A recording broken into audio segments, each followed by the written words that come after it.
Hello, yogis. I hope this finds you doing well, being well, finding all kinds of ways to be inspired and joyful, even inside any stresses that you might be experiencing. Um, so that's one of my first questions actually is what your attention is on, with the idea that where we place our attention grows or expands. So I'm wanting to focus on bringing attention to breath so that we are basically able to train our breath to come into all that's available, right? So belly, rib cage, back body, which we don't think about, all the way up into the clavicle, um, and that it can massage our whole insides while it's doing that. I also want to bring attention to beauty. And so I'm noticing that it's a beautiful day today. I got to feel sun warm on my skin. I also got to meet my first fern of the season. I don't know if you have any where you are, they're up yet. But I almost just looked at it and went, oh, it's so pretty, it's a fern. And then I decided to do the thing that we need to do if we're going to actually take beauty inside. And I really looked at it and I petted it and I thought about all of that energy that's about to unfurl.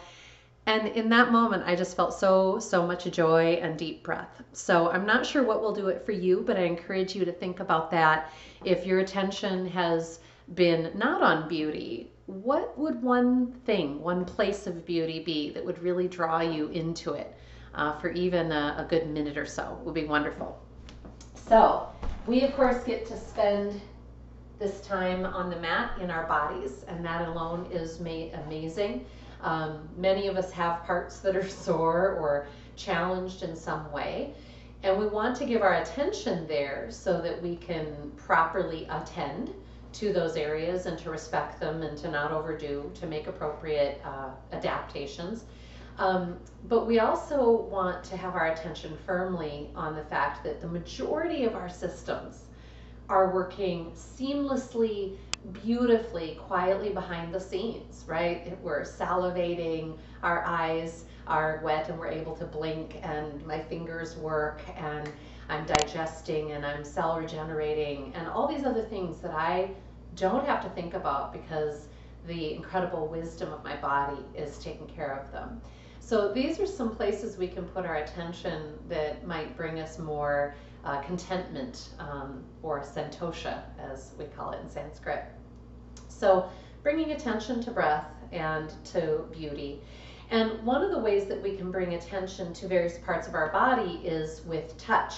And so there are a couple of times during our practice today that I'm going to be inviting you to potentially place your hand to feel, what is that part of my body doing? Where is the alignment, the engagement, the alertness? Or conversely, am I checked out? Do I not even know where that body part is or whether those muscles are engaging? And obviously we have a lot of different bodies as a group, as a community. So your job individually is, of course, take some suggestions that I throw out, but then go with your instincts and explore your own connection via touch to anywhere on your body that you either feel out of touch with or you know to have some pain or discomfort. It can be really profoundly healing and give us a lot of information just by touching those areas. So one of the fun things that we are doing today is continuing with our focus on kind of the breakdown of the dog series, essentially plank, low plank, chaturanga, which we're getting to today, cobra, an upward facing dog, and then downward facing dog. And in recent weeks, we've played with all of those, but not as much with the knee down chaturanga or low plank, as it's sometimes called, crocodile, as it's sometimes called. And to me, this pose is wonderful. It's powerful, and it creates a lot of power and a lot of heat. But it is also probably the number one pose that I see people have the most misalignments with. And the problem is, if we're not aligned, then we're probably taking on tension and maybe even injury into places that we don't want. and we're not getting the power in the places that we're trying to strengthen. So we're going to do some breaking down of that. I hope you'll enjoy it. And we're basically taking that wisdom into a breakdown of Sun Salutation A, which is kind of the most common one that a lot of people are familiar with. The other thing that I want to bring attention to is root and reach. And we've been talking about that. And specifically, the concept of root and reach changes every posture. So in each posture, we want to ask, where am I rooting and where am I reaching?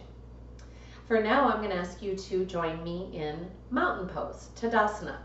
From the front, it might look like so. I'll have my hands perhaps rotated forward to get the shoulder heads down and back. From the side, and this is our first place of kind of asking, where am I rooting and reaching? I'm going to root through the feet and reach through the crown. And it's as if I'm wanting to press up into something. And this should kind of drop my chin a little bit versus craning it forward. So I'm not reaching through the top of the head at the front, but more kind of the top back, and then drawing that chin back and in. What I like about root and reach is it should simplify our effort to get into an aligned, strong but easeful mountain pose. In other words, I simply, hopefully, have to think about pushing into the earth with the feet and rising up through that kind of back of the top of the head. However, a lot of us, either through daily life or through how we're trying to practice yoga, have entrained ourselves to reach forward through the rib cage. And I think it's kind of from that idea that in yoga we want to be really open. And the problem there is actually I'm now in a misalignment with my spine. It is not a direct line of root and reach, and I've actually got kind of a crimping and pressure, and the same through here and up into the neck. So in your own body for a moment, if you would, place your hands on that rib cage, kind of the xiphoid process or diaphragmatic area. And notice if you press that area forward, just scan, what do you experience in terms of tension or ease? And if you draw that area back into you, is there a moment that you feel kind of a clicking in where it's strong but relatively easeful and sustainable? When I do it, I feel a good amount of work through the muscular area all around the rib cage, the intercostals, and so on. I can also feel the low abdominal muscles click in. So here in mountain Tadasana, we might have our arms down or up, and we'll do a variety of things. For now, just down with the palms rotated forward, please. And I'd like you to find what you think is that neutral root and reach. And we're going to come into breath awareness here. If this just doesn't work for you today and you want to come onto your back body and find it in our compression and expansion and things that we often do, feel free. We're going to bring it into standing otherwise. So as you're ready, close your eyes. Turn your gaze up and in towards that third eye point. And actually, if you touch your finger there, you can even use that to encourage the head to draw back a little bit so there's no engaged forward through the chin or the skull, which is a really common just daily engagement that people will tend to be in as they look at screens and try to hurry to get places and so on. Third eye point. What do you see behind there? When you look behind the forehead or the eyelids, colors, darkness, points of light. And right away begin to see breath presence in the body. You might notice fabric moving against your skin, the movement perhaps of your arms kind of in and out a little bit as the rib cage expands with the inhale.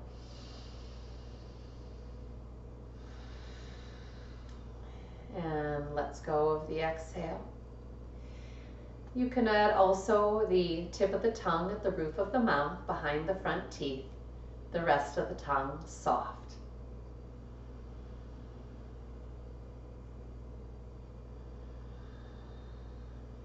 And join me please in Ujjayi, ocean sounding breath or great sounding breath. Really let it create a beautiful white noise in your mind, especially if your mind has felt busy and overactive, cluttered even.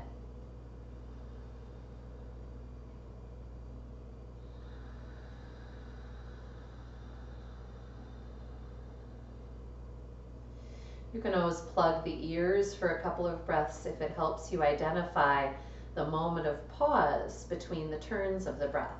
So there is a moment that is neither inhale nor exhale. Let's tune in again for a few breaths to hear your own breath music.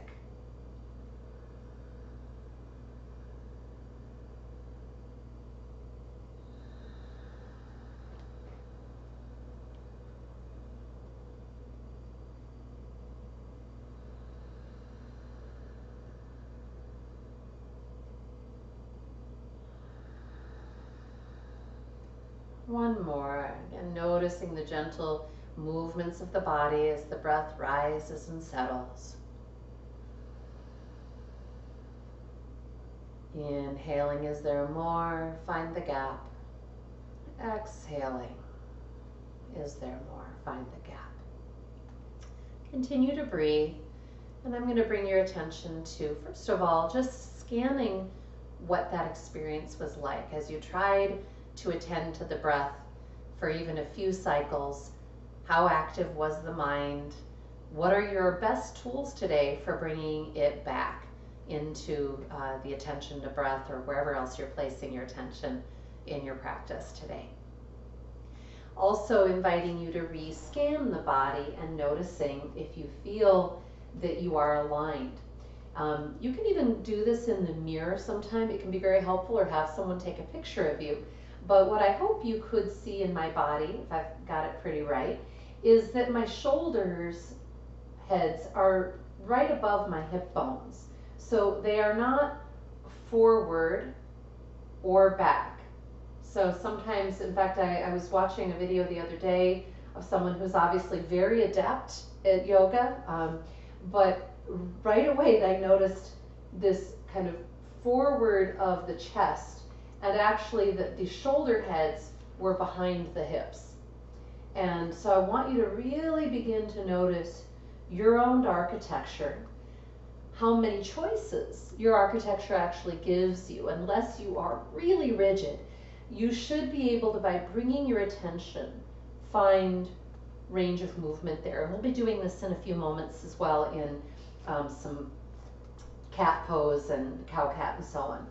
But the other thing I want to bring attention to while we're in this mountain pose, because we'll be returning here to explore Sun Salutation, is that often there are multiple hand positions, as I mentioned. And so this is a classic with the arms simply down, but engaged. My fingers are spread. I'm activating and reaching through the middle finger.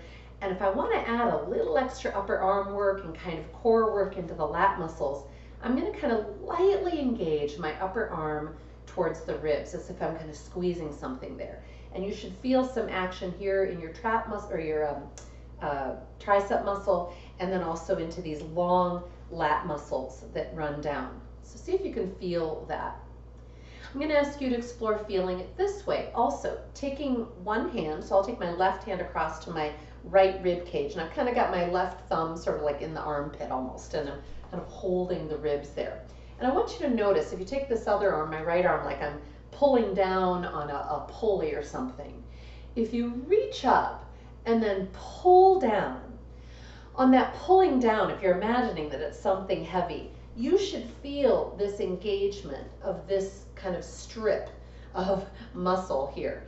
And this is incredibly important. One, because it keeps our shoulder girdle rooted, our shoulder head rooted, and our shoulder girdle in a safe, solid alignment. But it's also what basically attaches our shoulders down into the pelvis. So it's what connects these so that we're not kind of loosey-goosey. And often when people feel weak in their yoga practice, it's just because that connection isn't there. So I'm going to bring your attention to that over and over again in today's practice. So this is the downward arm position. Sometimes I call it jet airplane. We also often will stand in prayer hands, or Anjali Mudra, as it's called. And this isn't just plopping our hands together. I invite you, bring them together now. And first, feel your palm against palm. Maybe feel the heat. Feel the pressure of one hand meeting the other. And also, if I have them about so in kind of alignment with my chin or nose, I have the opportunity of placing my gaze in a drishti gaze, a soft daydream-like focus, over the kind of point where the middle finger and the other middle finger, the tips of them create almost like a little mountain range. So in a standing position, as you are preparing, for example, for sun salutation, you could have your hands like so with the gaze steady. Another frequent arm position, especially when we are in flow, is that those arms might come up overhead, palms together, and I might come into a little bit of a back bend. Now I want to be clear that back bend is happening by me pressing the pelvis and the ribs forward, like I'm trying to mold myself against an arched wall. It's not happening by me just going back like this, which is kind of horrible, as you can hear what happens to my voice, right? My throat, my belly, I'm like, oh. It's not a position of power or peace. And so our job throughout our practice is to notice when we've gone out of that power and peace. It's usually a great sign that we're misaligned. Sometimes it's just we're trying to do something too hard, but it's usually that we're misaligned, something's not quite right. So please pause a moment here with your hands at your chest and begin your sweep of the arms upward first by the powerful support from the feet rooting, then the thighs and the butt pressing forward, then the ribs pressing forward as you choose to sweep the arms up. Classically, they might be brought together like so, with the palms together, and you might even reach the vision up. However, this is not going to feel great in everybody's body, your shoulders or so on. So you might choose to have the arms parallel, but even kind of in more of a V, as I call it, so that those shoulder heads can be rotated down into the back. And again, this is a much more easeful, powerful position than thinking we've got to bring those palms together. So this is your chance to notice, what do each of these three positions feel like? Where is integrity in your body today in these shapes? Come into your breath again. And I actually have my feet a little wide there for mountain. Mountain, we'd like them in alignment with the hip bones here. And you should feel even weight in all four corners of the feet. Checking out the downward or jet airplane arm position. The Anjali Mudra or prayer hand or hands to chest. Either low with the thumbs connecting at the sternum or a little higher for that drishti gaze. And then exploring your movement into that arms up position. You might sweep them straight up in front. Sometimes people will sweep them out to the side and then up. Notice you can also do this arm position and keep the head completely neutral. If you are looking up, you're not dropping your head back. You're actually reaching through the chin. So the root is down through the feet, and the reaching is happening through the heart and then the chin upward. So there is no collapse. One of the great gifts of yoga is the decompression in our spine. And that happens through trained, consistent reaching. So anytime we're collapsing or crimping, we're actually un-yogaing, and we don't want to be doing that. Okay, so thanks for exploring this little kind of breakdown, as I think of it, of our mountain pose and the three different arm positions, and we'll be returning to that. For now, I'm going to invite you to come into your child's pose. So child's pose, we are on our knees, usually with the feet together, knees wide, and you might be on the forehead if you're able to reach the floor. Arms either forward or just loose. Some people like them alongside the legs or even inside the legs. I also want to point out there are other places that we can be that will give us some of those same gifts of child's pose. So if being on your knees just doesn't work, you could sit on the edge of an ottoman or a low couch, for example, and fold forward and just let your body drape like so. This is going to give you a lot of the same low back stretch that we move into our child's pose to get. Good, take a few breaths.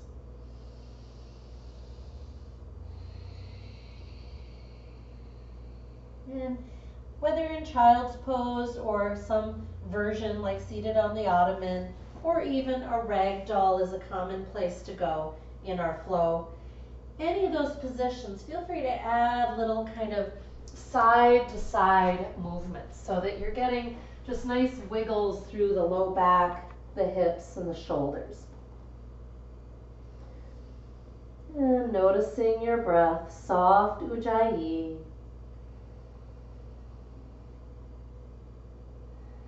I invite you to consider, what is your relationship with breath? How often do you feel it and think about it during the day? When your breath gets shallow, does it help you notice that you're stressed out or tense? And do you choose to deepen your breath? Perhaps sighing breaths. Let's do a few here. Long inhale through the nose. Is there more? Exhaling through the mouth. And again, inhaling slow, deep and wide.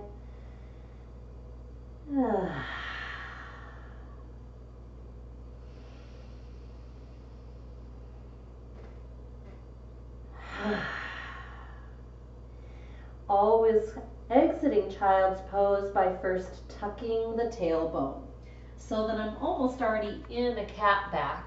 I'm certainly in my core strength as I come into my hand-knee position. Good. We're going to do a couple cow cats. So as you're ready, long inhale. Draw the heart forward, tailbone back. Asking, is there more? Exhaling, tuck the tailbone. Let the head just hang in neutral. And feel you're spreading those shoulder blades away from one another. Inhaling, reach the tailbone back, heart drawing forward. And this is another great place to think about extension of the spine. I'm not reaching my head back and compressing the neck. I'm actually allowing the head to just follow the alignment of the spine, keeping all those vertebrae nice and long.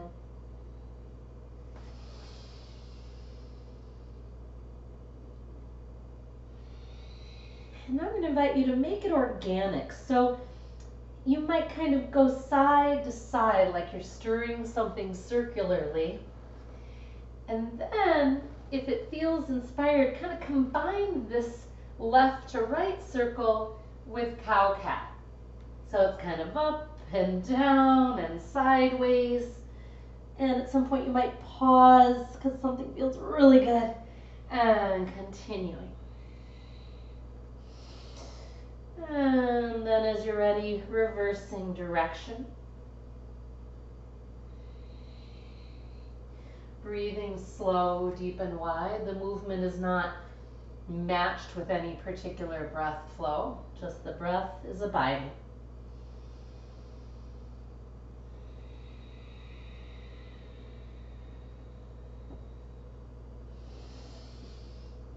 Good. And then we're going to be coming into a knee down lunge. Some people find that having something under their knee is helpful. I also want to mention, I forgot to, that having a block today would be really, really helpful. And if you don't have one, you can amend by, again, kind of coming over to an object and using it as needed. Otherwise, right here, I'm going to have you step forward with one leg, doesn't matter which one at this point, hands on hips. And I want to scooch that front foot as far forward as I can to let my body get this really nice opening through the hip of that back leg, basically. So I'm feeling it in my right hip in the front. And we can pulse in and out. I like to think of it as WD-40ing a rusty doorknob. And again, if this is just too ouchy on the knee, if you can add padding, or your alternate pose is to be up on the back foot in crescent lunge. And you can still play with kind of bending and straightening the leg. Otherwise, once you are in your forward position, next hold, and notice what would it feel like to reach the arms up. All the same principles that we were just practicing in Tadasana or mountain. that I want my shoulder heads anchored. And that if I want to add a heart lift, a back bend as they call it, it's that forward motion of the ribs. One more long inhale, deep belly breath. And exhaling, return. You can bring hands to hips or bring those hands down to try and come on back, whatever is easeful. And bring the other foot forward. And so right away I'm asking, is this side different? What's there? Is there anywhere that I want to place my touch and feel what's there? Notice if your knee is coming forward of the foot, that front foot needs to continue to scooch so that knee lands right above the heel in our deepest stretch. Hold. Make sure the hip bones are steered forward. And if you'd like, add arms up. Deep breath. And in your own time, come slowly out. We're going to return into our table position, intelligent hands, middle finger forward, others spread wide. And this is a great place to check one really important kind of alignment integrity piece that it shows up and is important in any time we're on our hands, but particularly in dog series, which is I want you to check right here where you're feeling your weight. If you were to push into the floor to get your knees off the floor, do you feel the weight in your full palm? If so, great. If you feel it more in just kind of the root of the hand towards the wrist, that usually means that your hands are a little far forward. And that's all it takes is that much.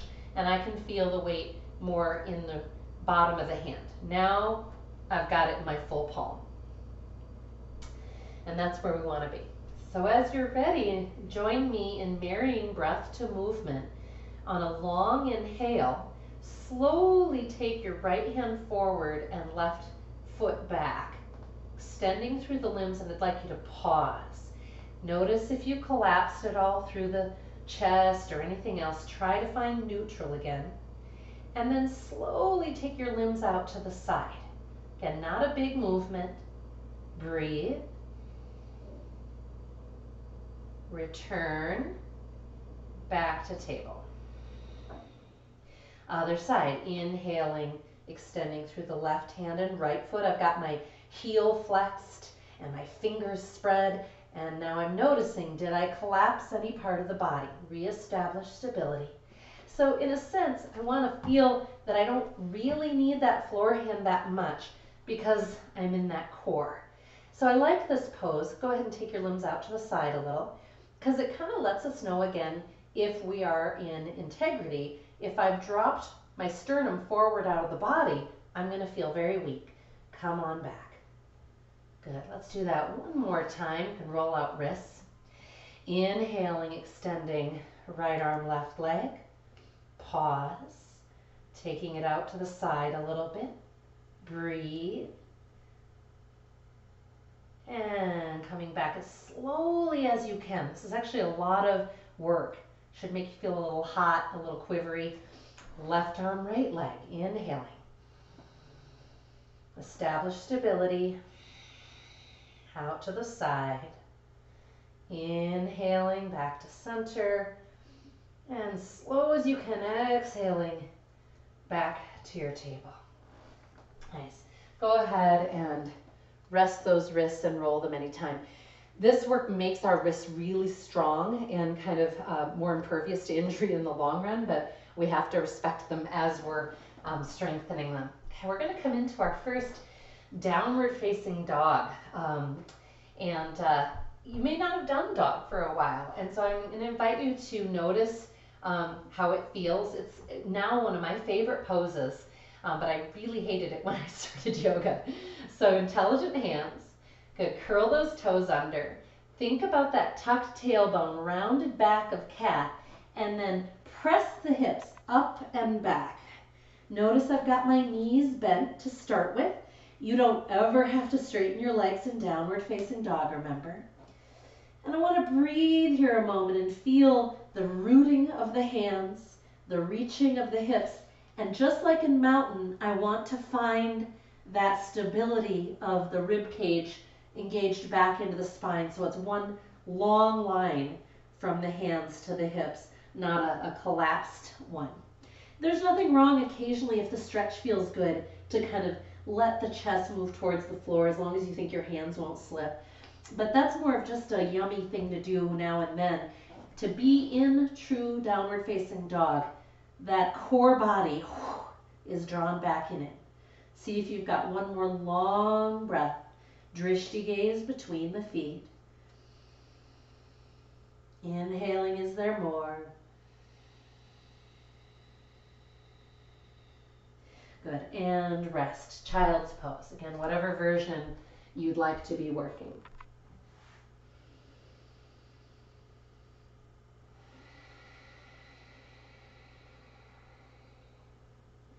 Okay, we're going to revisit our Cobra and upward facing dog.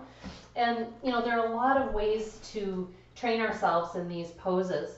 I'm going to show you one way to play with upward dog just in isolation. You wouldn't be doing it in a flow like this.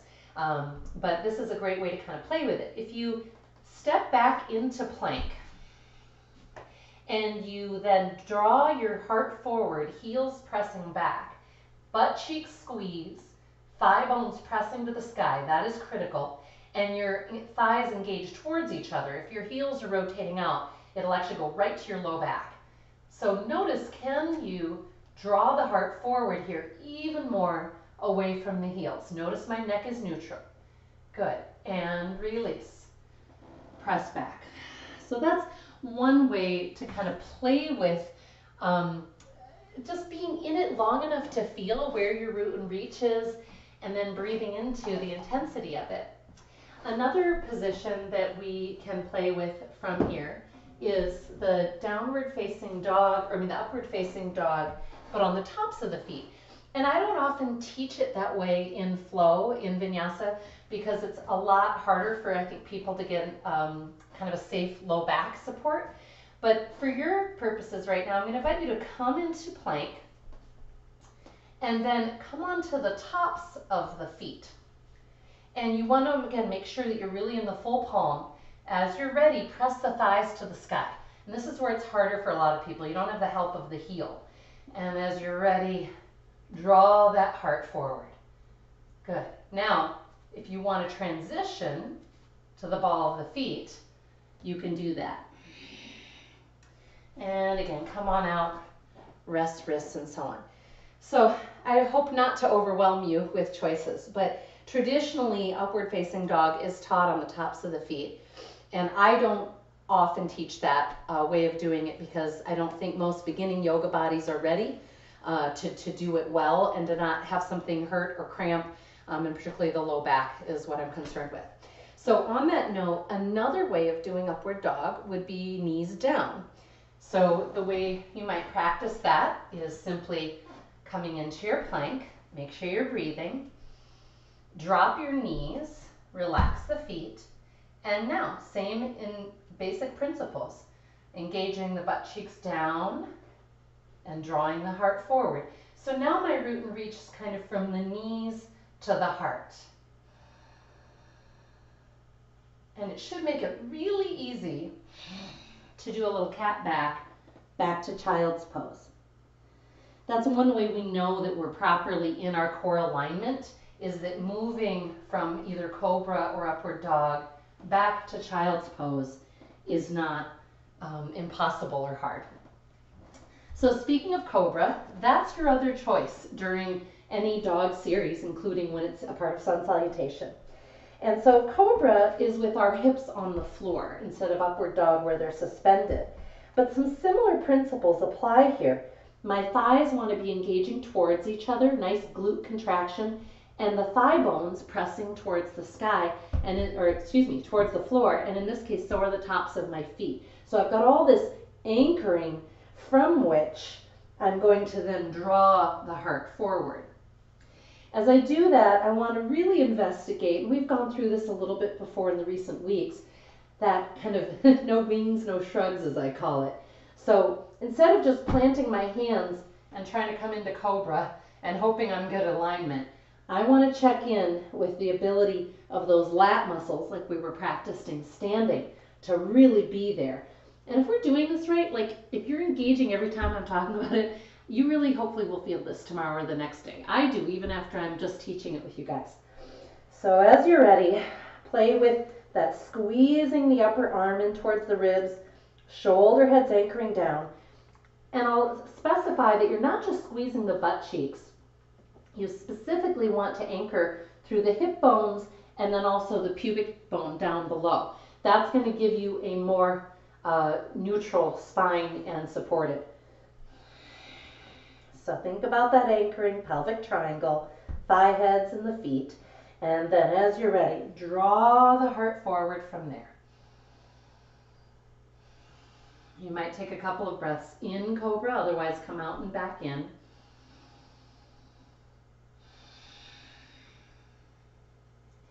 And you'll notice I'm pulsing, right? I'm not holding in a static position. So please make sure that your breath is moving you. And if you'd like to add what we call a king cobra, then you would add a little power through the arms so that I'm now drawing my heart forward, but also my spine is in a deeper bend. Still drawing forward. There's no crimping, there's no collapse. And release child's pose by keeping that tailbone tucked, pressing firmly through the hands, arms, and moving back into child's pose.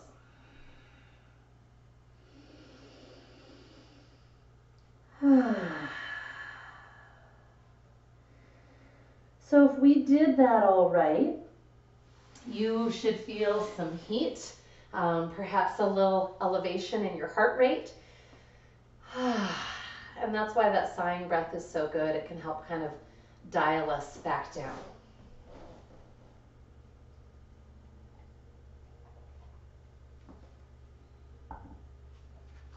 So again, asking you to just kind of notice in your body, did you take on a bunch of neck tension or anything like that?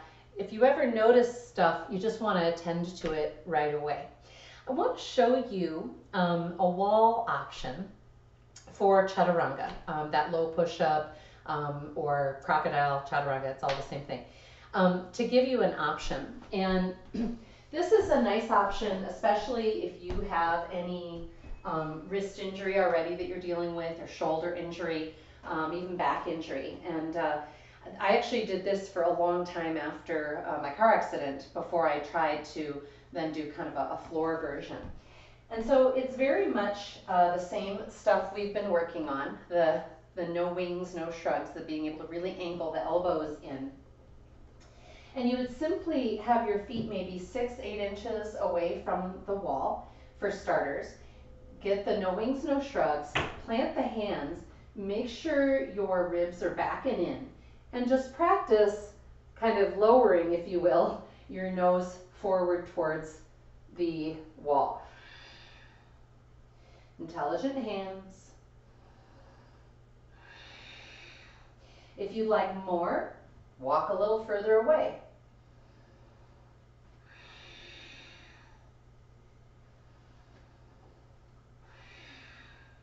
And this is actually a great place to start thinking about one of the major principles that helps me in Chaturanga, which is that we often say lower from plank to Chaturanga. But the problem with that is as soon as we say the word lower, a lot of people go like this, right? Our whole body tries to lower. And instead, what you're actually wanting to think about is you are pushing the floor or the wall away. And you're staying powerfully engaged up into that core body like you're doing cat back. And all you're doing is bending the elbows, okay? So we're gonna do a knee down version of that to kind of help us get the integrity in it. Because once your body starts lowering, you're done. It doesn't matter how strong you are. In order for this to work well, we want to underdo. So I'm going to be asking you, even if you're able to do like a really deep Chaturanga, I'd actually like you to do just a little bit of an elbow bend, because I want you to be able to notice what are your little habits, are you breathing, can you make it so that there's less activity in your neck and more in your core. All right, so one of the greater challenges for people if they're doing a knee down chaturanga is finding the distance from the hands to the knees.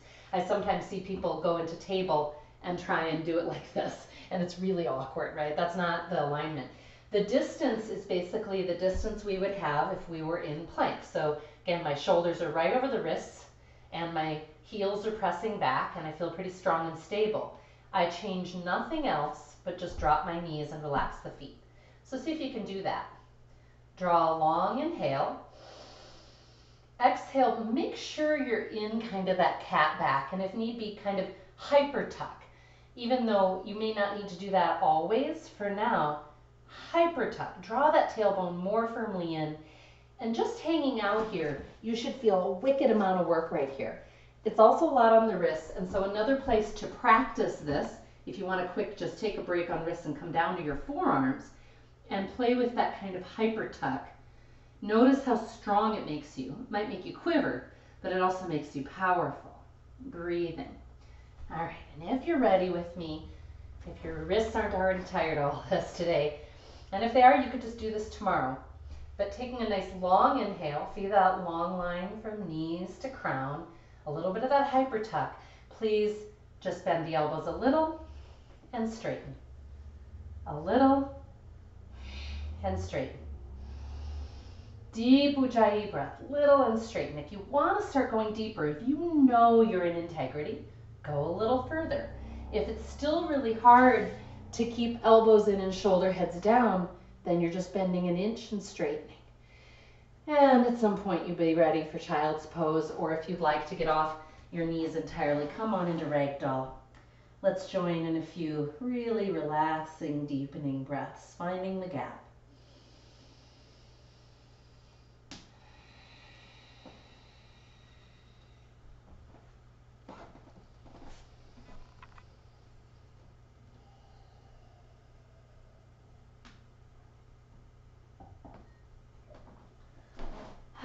Again, noticing your heat.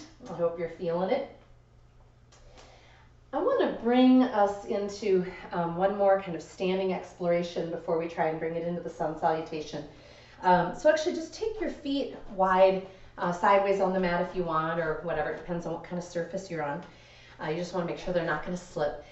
And when we're in a squat, we want to feel that we're doing good work. We don't want to feel that our knees are kind of complaining or anything like that. So first, just sort of test it out. Do a little slide the hips down and back up. And the knees are mostly staying kind of in alignment with the feet. They shouldn't be in, or, you know, if I've got my feet hyper turned out, I'm going to feel strain through the knee. So that's a great test. If you're feeling a strain, you're not in a good neutral position. So adjust, all right? And what we're going to do is we're going to kind of take that cat back power and that kind of chaturanga pushing, and we're going to do it in a squat. So it's great because you don't have any wrist pressure. So this is a nice way to if you know that you're weak in that area or you just want to wake it up, to do that. And then someday the chaturanga will just be that much easier. I'm going to turn sideways just so that you can see what I'm doing with my torso. But I'm going to take my hands as if I was going into a chaturanga. I'm going to take a big inhale. Exhaling, I'm going to push with the hands and I'm going to draw back into my body. Inhaling, come back. Exhaling, press.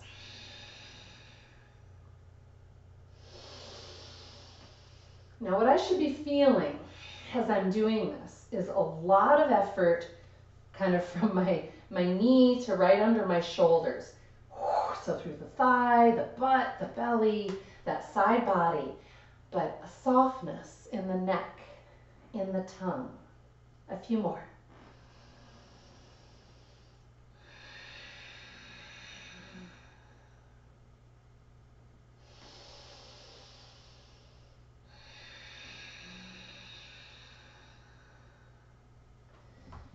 And come on out. Let's roll wrists and ankles. This would be a lovely time too to give yourself a little neck massage. We like holding the hands around the neck and just a lovely collar. And this supports the lower vertebrae of the neck while allowing us to move and release tension around where the skull and the neck connect there. I often call these the I've gotta muscles. They tend to get into drive, and the more we can tell them to soften, the more we're then able to just move forward in whatever we do in our life without that kind of stuck in overdrive feeling in the muscular body. So as we come into our sun salutation prep, I'm going to be doing some breakdown again with you today. And then in my class later this week on Thursday, we're going to be flowing through it with less breaking down. So it might be fun to do both. As we're doing this exploration, I invite you to continually bring your attention to the breath, the steadiness of it, the ujjayi, the finding the gap, the asking is there more, and to finding what I think of as a dichotomy of the engagement here where you want it, boom, and the softening here, softening in your tongue, your throat, maybe you even have a soft smile. So if you find yourself grimacing or your tongue sandwiched against the roof of your mouth or your head jutted forward, those are all great signs that you are in striving and not in yoga or wholeness practice, as I think of it. Okay, we're going to start off in our mountain Tadasana at the front of the mat. And I generally like to start with the arm down position and kind of come into prayer hands as a part of the flow. And I'll show you what I mean, but again, you'll continue to adapt for your body and your preference. Sun salutations are just wonderful ways to create heat, create fluidity and health. And so we can adapt them. We can stretch them out and make them longer and add holds and breath to poses. Again, adapt them for our joints and so on. So right here, please find your strong but also relaxed mountain pose, rooting and reaching. 3 breaths.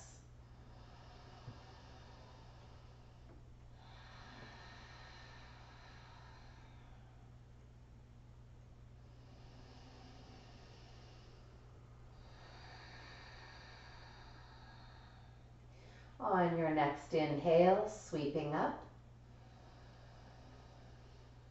And on your exhale, forward fold, bending the knees, letting the head hang.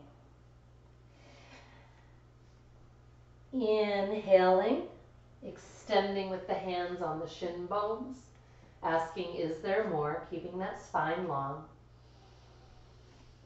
Exhaling, step back with that right leg only and drop to your knee down lunge that we were exploring earlier. Now, in some versions of the posture, you might stay right here, or if you wanted to add that upward lift for that extra stretch through the hip, you could. And then planting the hands, we're going to step back to our plank pose. So I'm going to ask you to pause right here, check the hand alignment, and I'd like everyone to come on down to knees for this first time around. Check in with the inhale, the root and the reach from knees to crown. Exhaling Chaturanga, and it might just be 1 inch of a bend. And then you can drop, root through the pelvis, settle on the forehead, no wings, no shrugs.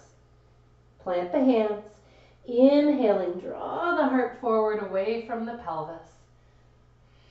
Think about that shoulder blade sandwich. Holding as long as you need to just really connect with the essence of the pose. Then exhaling with integrity, press back to your downward facing dog. Curl the toes under and press the hips up and back.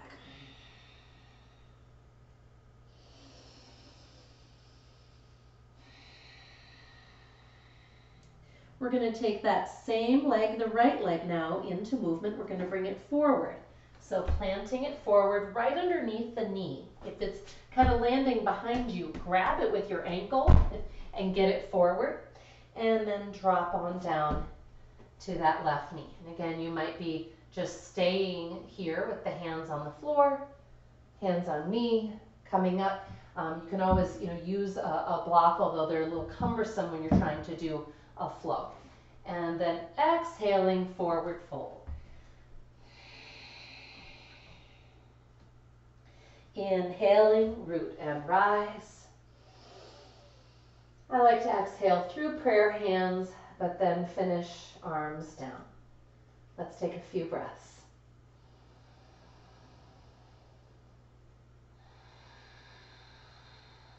So evaluate, again, if your knees, for example, are just not appreciating this, that when you step back, you would just stay in a crescent lunge and not come down onto the knee joint at all, but just following us and adapting as you go along.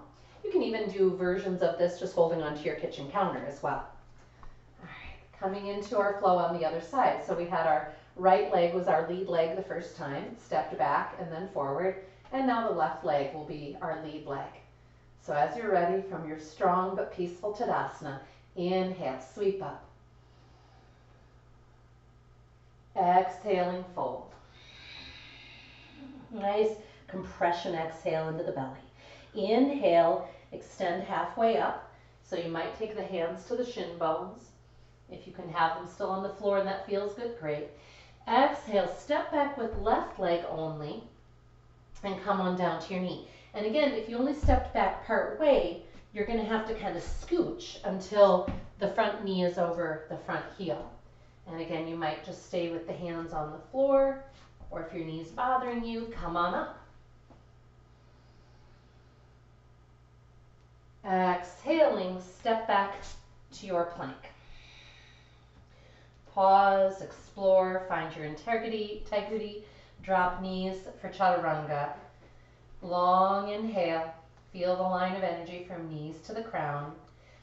Belly and sternum drawn back in. It's again, I'm pushing the floor away, just like I was squatting, pushing, but I'm bending the elbows for Chaturanga. And again, maybe you want to hold and breathe for a couple of breaths. Otherwise, on an exhale, slowly descending or plopping on down. Either inhaling into your Cobra, or if you ever want to toss in an upward dog here, that's your way of amending your Sun Salutation. Maybe you're coming onto the tops of the feet or curling the feet under for upward dog. Exhaling, downward facing dog.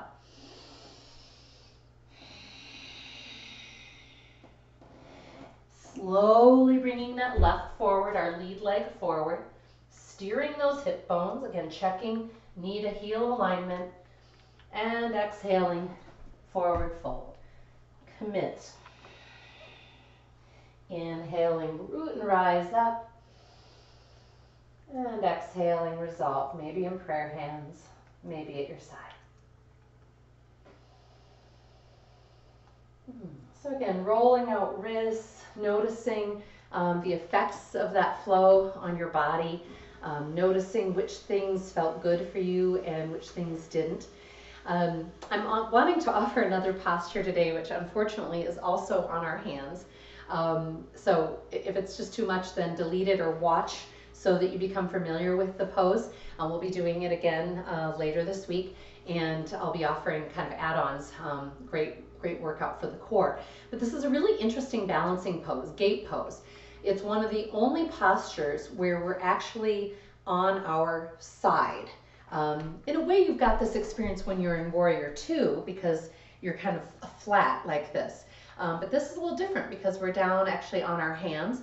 Another pose where we sometimes get just only on one side like that would be in our standing half moon pose, like so. Whoa, and it's an interesting balancing pose. But it's really, really fun gate pose because it gives us balance. It gives us a new way to think about rooting and reaching, or really to wake up our body into rooting and reaching. So I'm going to be offering some kind of invitations to like poke and talk to your body to wake up the right muscle groups. Because when you get that, all the root and reach aligned here, all of a sudden what was hard becomes a lot easier. So I hope to have you get to experience that. In general, if being on palms bothers you, there is an alternate position of being on fists, like so. If you are doing that, it's with the fingers kind of just folded flatly in. I'm not curling them in like I'm gripping something.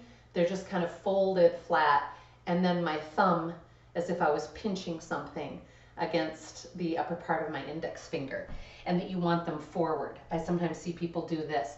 the way you can think about it is that I want the same shoulder integrity as I had when I was on my hand, right? The shoulder heads are externally rotating.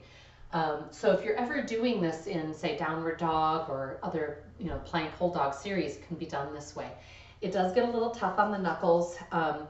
And gate pose is really hard because you want the width of your hand for your balance. So if you can, do it today with me on your wrist or on your palms.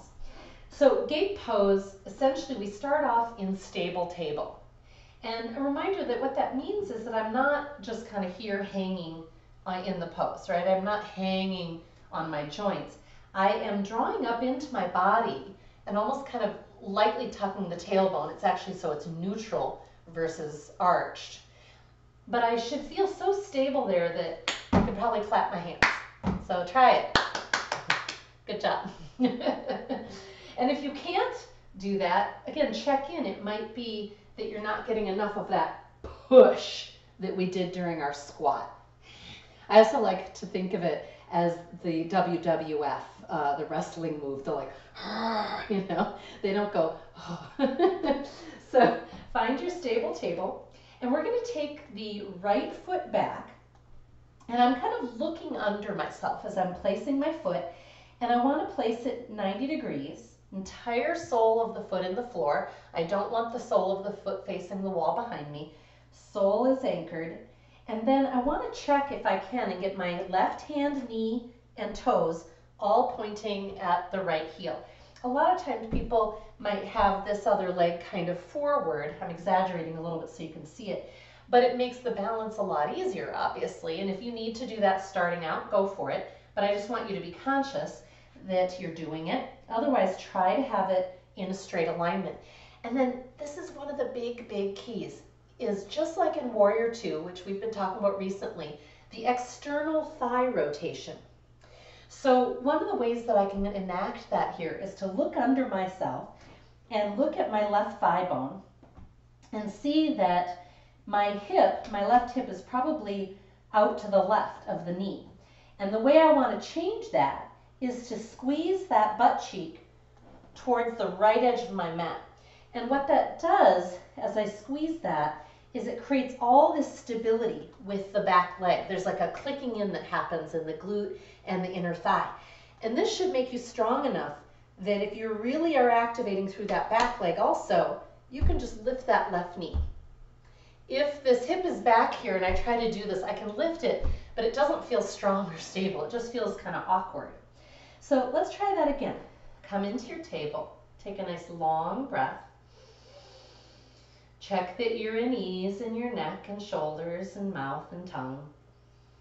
Step back through that right foot, place firmly and push into the earth. Big inhale. Exhale and squeeze that left glute and feel if you've got your thigh bone straight up now. And then release your right hand. Stage 1, you might release it directly to the hips, so you're just kind of holding there.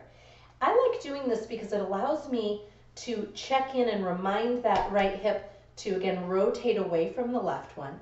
But it also gives me a chance to check that my shoulders are stacked and that my sternum is drawn back and in. So if I go straight into the pose, sometimes I end up kind of here, and I'm not really supported or aligned. Next, I'm going to check my head. Most of us, it'll be forward of the spine because we've been kind of looking, but also because when we draw it back into alignment, we feel a little like we might fall over backwards.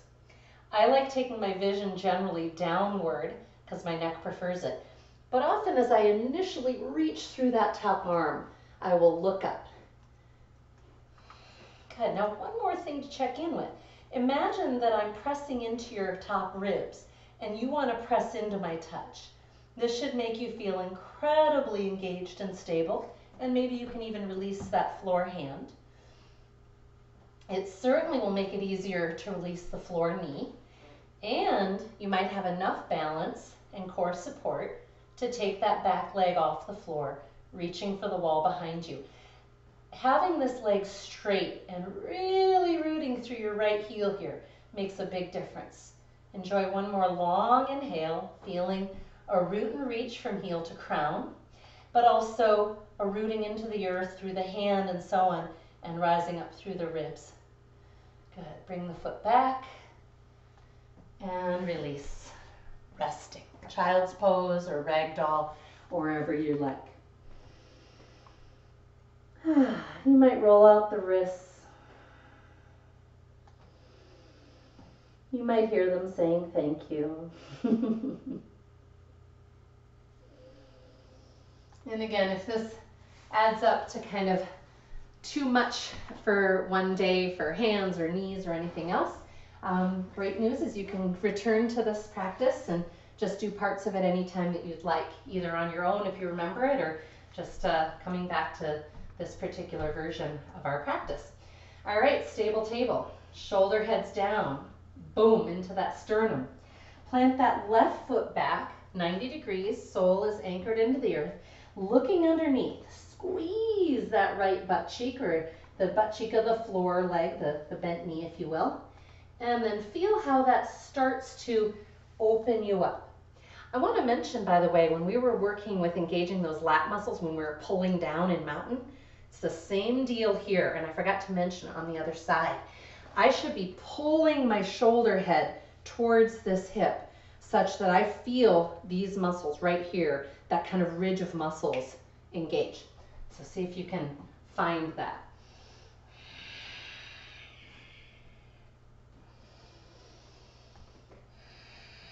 Shoulder head externally rotating down into the spine, reaching up through the hand, finding your most easeful neck position.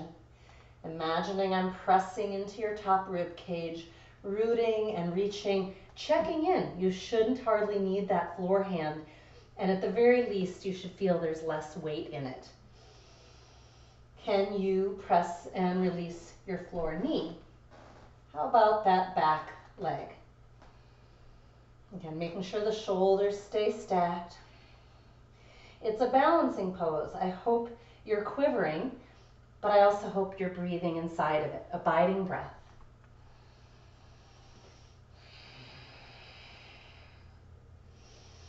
And slowly returning. I'm going to take us into thread the needle. Now there's a floor version, which is either coming in from table, or I actually really like coming in from child's pose, where I'm simply sliding onto one shoulder, kind of weaving the hand under, and you might have that other arm extended or pulling on the wrist. But there's also a seated or standing version if you prefer it for any reason. And so when you're doing this, you're bringing the arm directly across the body with the shoulder head anchored. That's important. And then you're going to press at about the elbow. You don't want to be higher. And draw the arm towards the chest. And the goal is to feel stretch, usually somewhere through here into the kind of deltoid and upper arm. But also I find if I take my breath attention to the upper back, that I can usually feel a nice stretch through the shoulder blades. And in this position, I can also kind of tilt downward a little towards that hand. And if you're on the floor, of course, you can be creating all kinds of organic versions to just see where your best stretch is. Deep breath.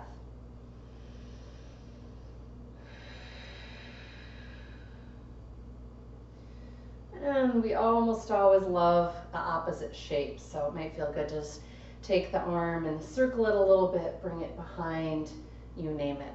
And let's find the other side.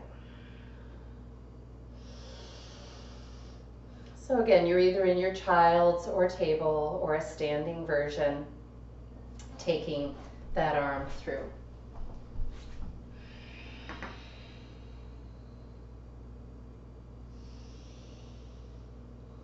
And so in the floor version, I'm sometimes rotating my chest away from the arm, and other times I'm actually just kind of pressing my chest towards the arm. Just depends on what feels good today. And when you are ready to come out, again, any opposite shapes, just exploring. And we're going to be coming onto our back body for pigeon alternate. If you are craving a classic pigeon pose, which you might be, and if your knees don't mind it, good on you, go for it. But this should feel really, really good given some of the hip stretching and lunging we've done. If you come onto your back body, plant both feet like you're going into bridge pose, but then just cross the right ankle onto the left thigh. Both heels flexed. Hug your right knee tightly, and of course, shoulder heads anchoring. Good, and just breathing here first. Notice the massage. And then rotating a little left. And somewhere in there is your treasure.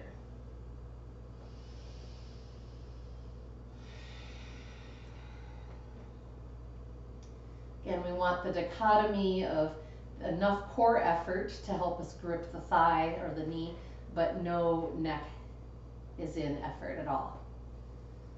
And as you're ready, come on back to center. Release the floor foot, uncross. Crossing the left ankle, feet flex. Draw the whole heel towards you. Hug that left knee. And remember, you can, add any little organic inspiration, little side-to-side movements. When you're ready with that deep hug in place, take it a little to the right.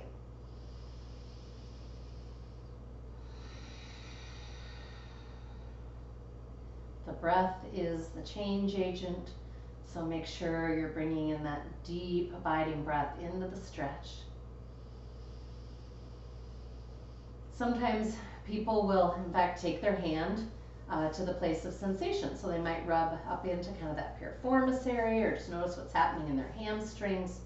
And I always encourage that. It helps us get to know the body better, but where we take our touch, we almost always bring some relief of tension also. We bring circulation. And when you're complete, come slowly on out. Good, if you need to, kick those legs out. And then I'm going to have you close in our bridge pose. This is our last active posture, if you will. And your choice, of course, of bridge, as you press your hips up, do always work the shoulder heads beneath you. But maybe you're just practicing here with, hands lightly on the hip bones and doing a little pulsing. Maybe you're coming all the way back down and all the way back up. Maybe you're adding the yoga mudra, intertwining of the hands beneath the back and sending the fists towards the heels. Either way, please think about bringing breath to it, rooting through all four corners of your feet, and imagining you've got a block there in between the thighs. Send your knees away from you, the heart up and back. Bringing attention to the breath. Might be getting a little intense. And if it's going past your edge, if it's painful or you can't breathe, then come out. Otherwise, see if you can bring another breath or two and just say hello to those thighs, the glutes.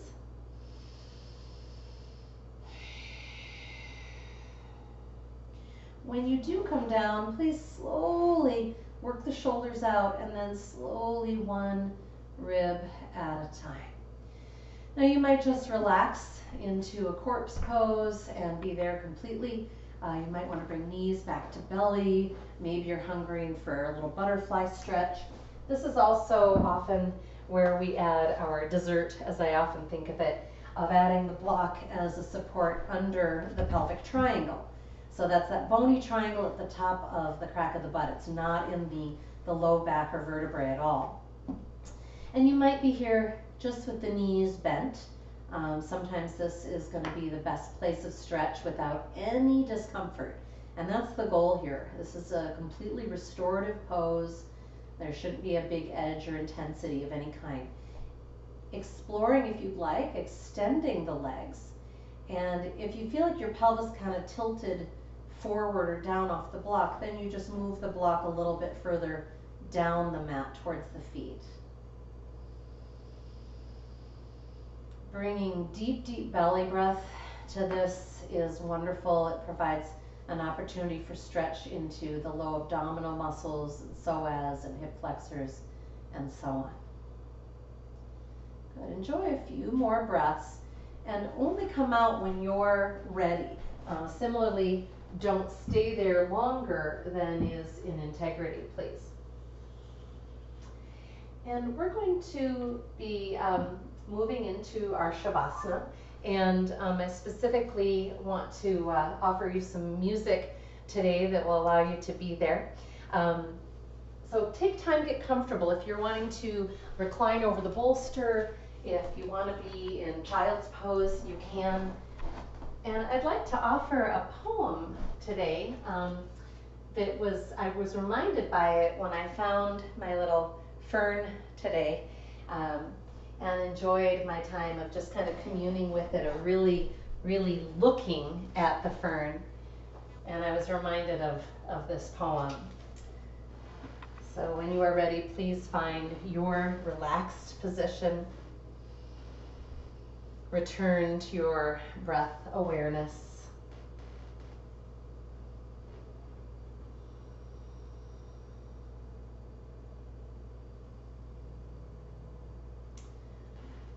And please close the eyes. Once again, looking up and in. Letting the breath soften. There is no breath effort whatsoever. The breath becomes slow and passive, just like a baby sleeping. And in fact, this is when our body is going into a deep rest. So let everything get heavy and soft through the limbs. Get good with gravity. Just give on in. There's nothing to know, do, or accomplish. And this little poem that I offer to me is very much about nature, but it's also very much about the mystery and beauty of us, this amazing body that we're in, the spirit, the heart of us, the mind of us, all of it. So you can take it in as self-nourishment as well. To Look at Anything by John Moffat. To look at anything, if you would know that thing, you must look at it long. To look at this green and say, I have seen spring in these woods, will not do. You must be the thing you see. You must be the dark snakes of stems and ferny plumes of leaves. You must enter into the small silences between the leaves. You must take your time and touch the very peace they issue from.